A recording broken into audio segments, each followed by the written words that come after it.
Hi there everyone, today I'm reviewing Valdor by Chris Wraight. So this book is a Horus Heresy book, but within the Primarchs series. So not the main Horus Heresy series, not Siege of Terror, but the Primarchs books. Just to make that clear, because he's also sort of semi a Primarch. You know, most people think he is, but Valdor doesn't really strike me as the most fascinating character. Even if you like the Custodes, as I do, they do sometimes come across as a bit blank, a bit blindingly subservient and loyal despite their huge potential. It's worth pointing out that I do gravitate towards the traitor legions, though. This book is focused on Valdor, but it also takes us back to the end of the Wars of Unity, where the Emperor and his Thunder warriors have finally defeated the opposition, and he begins to bolster his forces to leave Terra and conquer the universe. This story often doesn't follow Valdor. It features plotting rebels without giving too much away. The book is structured in a way that makes you want to read the next page, though, to find out what happens next. And seeing as these Primarchs books are around 200 pages, in fact this one is exactly 200 pages, you can easily fly through it in a couple of sittings. I'm going to include a quote here, so I open quote, "But what is it then? How are you different from all the others, except in power?" At that, Valdor slowly reached up, activated his helm seals, and pulled the Auramite mask from his face. He looked at Redacted with sombre eyes, letting the sleep run down his face. "Because we are a necessity," he said, grimly. "We stand between ignorance and annihilation. To prevent the latter, we enforce the former. It is a bitter drought, and one you have been schooled to hate, but it must be swallowed." End quote. And that's on page 180 to 181. I meant bitter draft. And obviously the Redacted is a character I'm not saying for spoiler reasons.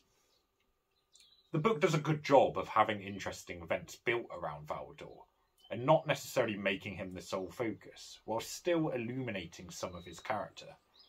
There are moments when another side is shown to him, rather empty and drained by his responsibilities, that made him far more interesting than I expected coming into this book. We're really only shown glimpses, but that's not something I have an issue with. Old-style Necrons, the Alpha Legion, some mystery can actually make factions or characters quite riveting, and it can be built upon further in subsequent books. The plot of this one is hard to talk about without giving away too much, but suffice to say it is engaging. The action is actually pretty threadbare, but good where present. Perhaps it's not developed enough to score really high marks though. Some scenes do stick in the mind. Page 46 had gangster movie vibes, or Simonis's Rampage really fired my imagination of a golden warrior delivering the Emperor's justice. But I do think these memorable sections are quite sparse. Where this book struggles is perhaps the lack of depth. A lot of time is spent on plotting, which does make you read on, but then the action felt over within about 1/10 of the time. One might argue that Valdor and the Emperor weren't explored enough, or that the book tries to be too clever in places, but I did think it made for an easy and engaging read, and it helped maintain some mystery as I alluded to earlier. It just means that it's perhaps not a particularly exceptional one. It's one that people who aren't fans of can probably skip, and they don't really miss that much. So in terms of final score for Valdor, it's interesting, but it's perhaps not riveting. Chris Wraight consistently churns out decent books, and has glimpses of greatness here yet again. It reminds me of my review of Warhawk in the Siege of Terror series. The plot, glimpses of action, and glimpses of deeper aspects to Valdor make this a nice shorter read. It's just not an essential one, and it's not one that will particularly stand out, despite there not actually being much wrong with it. So I'm giving this one a 7 out of 10.